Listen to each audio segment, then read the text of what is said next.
Hello dear friends, subscribers and guests on my channel. In this video I want to show and tell you how to check junk folder on iPhone. Please put your like, subscribe to my channel and share this video with your friends. And let's get started. So, first we need to go to mail. After that you need to go to mailboxes. And after that I need to click Gmail here, and after that you can click junk, and here you can see junk folder. Also you can delete messages here. You need just swipe to left and click delete, and that's all. This is very easy way to do.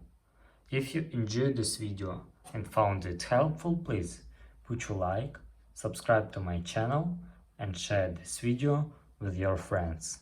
Bye bye everyone, see you later.